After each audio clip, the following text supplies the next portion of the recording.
El gobierno de Alberto Fujimori en el Perú estuvo marcado por profundas transformaciones económicas, políticas y sociales, pero también por graves violaciones a los derechos humanos y corrupción. Implementó un ajuste económico radical conocido como Fujishock, con el objetivo de frenar la hiperinflación. Además, promovió una privatización masiva de empresas estatales. El Fujishock fue un paquete de medidas económicas que Alberto Fujimori puso en marcha el 8 de agosto de 1990. Durante su campaña electoral, aseguró que no aplicaría un ajuste radical, diferenciándose de su rival, Mario Vargas Llosa, quien defendía una liberalización drástica de la economía. Sin embargo, una vez en el poder, hizo exactamente lo contrario, e impuso un ajuste brutal sin previo aviso, demostrando así que había mentido a sus electores. Las medidas del Fujishock incluyeron la eliminación de subsidios, lo que provocó un aumento inmediato de los precios. La gasolina subió un 3000%, mientras que los alimentos y los servicios básicos también experimentaron un incremento descontrolado. Además, se congelaron los salarios, generando una crisis social profunda. Las consecuencias de este paquete de reformas fueron severas. En el corto plazo, aumentó la pobreza extrema y se agravó el desempleo, lo que llevó a una precarización laboral que afectó a millones de peruanos. A pesar de que logró reducir la inflación, que había superado el 7600% anual, el Fujishock evidenció el carácter autoritario y engañoso de Fujimori, quien traicionó su discurso de campaña y sometió al país a un ajuste extremo sin consulta ni preparación previa, afectando gravemente a la población más vulnerable. Al asumir la presidencia en 1990, Alberto Fujimori juró respetar la Constitución de 1979, aunque con el tiempo la desacreditó y la dejó sin efecto. Su descontento con las limitaciones que ésta imponía a su gobierno se hizo evidente cuando el 5 de abril de 1992 llevó a cabo un autogolpe de Estado, disolviendo el Congreso y asumiendo poderes dictatoriales con el respaldo de las Fuerzas Armadas. Argumentó que el Parlamento obstruía sus políticas, pero, en la práctica, este acto le permitió gobernar sin oposición y consolidar su autoridad. Tras la disolución del Congreso, Fujimori instauró una dictadura, sin Congreso y poder judicial manipulado, restringió libertades civiles y censuró a la prensa. Pese a la condena internacional, logró mantenerse en el poder y organizar elecciones para un Congreso Constituyente, encargado de redactar una nueva Constitución en 1993. Esta Carta Magna estableció un sistema presidencialista con mayor concentración de poder en el Ejecutivo, debilitó el control del Congreso y permitió la reelección inmediata del presidente, allanando el camino para que Fujimori permaneciera en el cargo en 1995.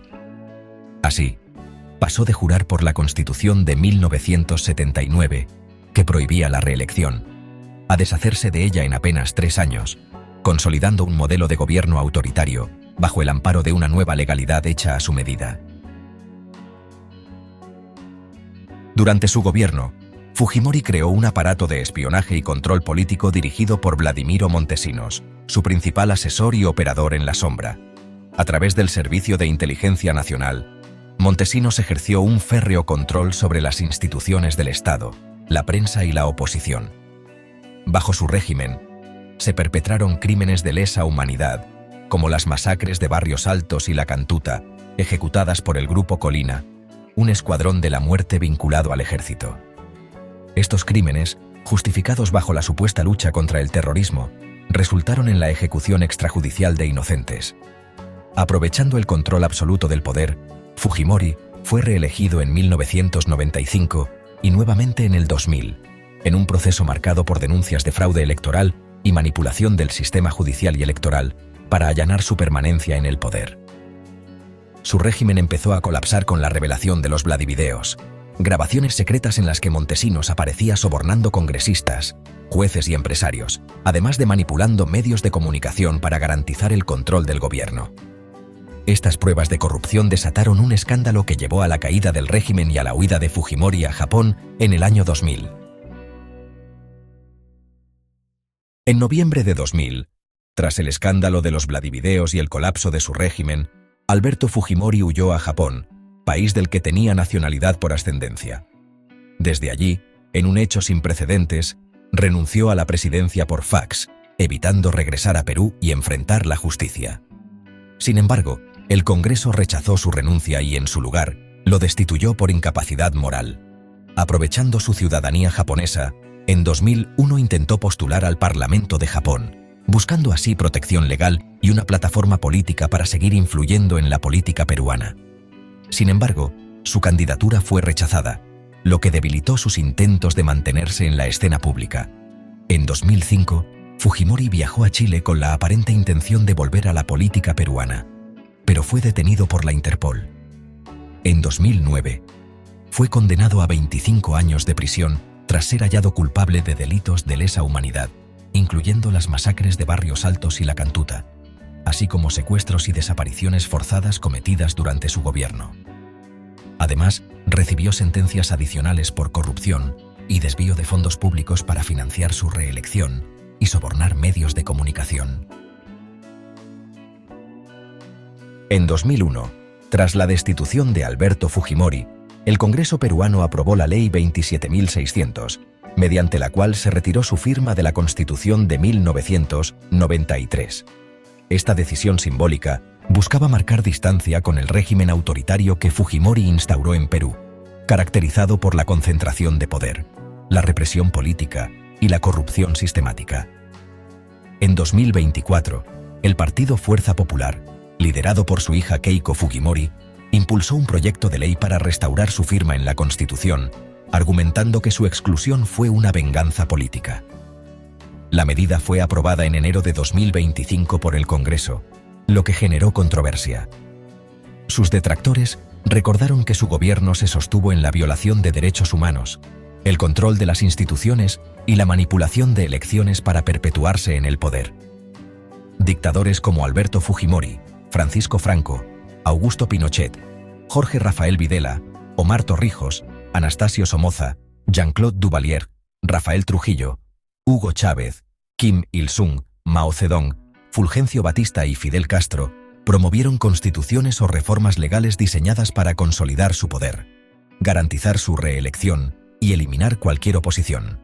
A través de estos marcos jurídicos, establecieron regímenes autoritarios que limitaron las libertades democráticas y aseguraron su control sobre el Estado, muchos de los cuales dejaron secuelas políticas e institucionales que persisten hasta hoy. Es un mito que Alberto Fujimori derrotó al terrorismo por sí solo, ya que la lucha contra Sendero Luminoso y el MRTA involucró a diversos actores clave que resistieron y combatieron la violencia terrorista desde antes de su gobierno. Las rondas campesinas fueron fundamentales en las zonas rurales, especialmente en Ayacucho, Junín y otras regiones andinas, donde las comunidades decidieron organizarse y enfrentarse directamente a Sendero Luminoso. Estos grupos, con recursos precarios, impidieron el avance senderista y evitaron su dominio en muchas áreas del país. El Grupo Especial de Inteligencia de la Policía Nacional, sin necesidad de recurrir a tácticas represivas masivas, logró la captura de Abimael Guzmán en 1992, debilitando enormemente a Sendero Luminoso. Además, partidos políticos democráticos como Izquierda Unida, Acción Popular y el APRA también enfrentaron al terrorismo, ya sea organizando resistencia en sus comunidades, denunciando sus crímenes o promoviendo políticas de seguridad. Muchos de sus militantes fueron asesinados por Sendero debido a su oposición. Por otro lado, las Fuerzas Armadas también participaron en la lucha, aunque con un historial de abusos contra la población civil, lo que en muchos casos fortaleció el discurso senderista. Fujimori y su asesor Vladimiro Montesinos usaron la lucha antiterrorista como justificación para instaurar un régimen autoritario, con ejecuciones extrajudiciales, desapariciones forzadas y juicios sin debido proceso. Por lo tanto, atribuirle exclusivamente la victoria es una distorsión histórica que ignora el papel crucial de las rondas campesinas, la policía, los partidos democráticos y otros sectores de la sociedad. El supuesto éxito económico de Fujimori es un mito, ya que el verdadero crecimiento sostenido ocurrió bajo Alejandro Toledo, de 2001 a 2006. El Fujishock de 1990 causó desempleo, pobreza extrema y precarización laboral. Su modelo basado en privatizaciones masivas favoreció a algunos sectores y estuvo marcado por corrupción. El crecimiento económico fue volátil por la crisis asiática de 1997 y la inestabilidad política tras el fraude electoral del 2000. Bajo Toledo, Perú logró un crecimiento superior al 6% anual gracias a estabilidad macroeconómica, exportaciones e inversión privada. Por ello, atribuir a Fujimori el milagro económico ignora que el verdadero despegue ocurrió después, en democracia. En 2001, su firma fue eliminada de la Constitución de 1993 como una forma de rechazo a su dictadura, pero en 2025 el Congreso, dominado por Fuerza Popular, la restauró, reavivando el debate sobre su oscura influencia en la política peruana. Como otros dictadores, Franco, Pinochet, Videla, Trujillo, Chávez, Castro, entre otros, Fujimori utilizó reformas constitucionales para perpetuarse en el poder y destruir la democracia. Su gobierno no fue una era de progreso, sino un periodo de abuso, engaño y corrupción que sigue marcando al Perú. ¿Cuál es tu opinión de esta nota? Puedes opinar en la caja de comentarios. No olvides suscribirte a tu canal Crónicas del Perú y darle manito arriba para mantenerte siempre informado con noticias de nuestro país.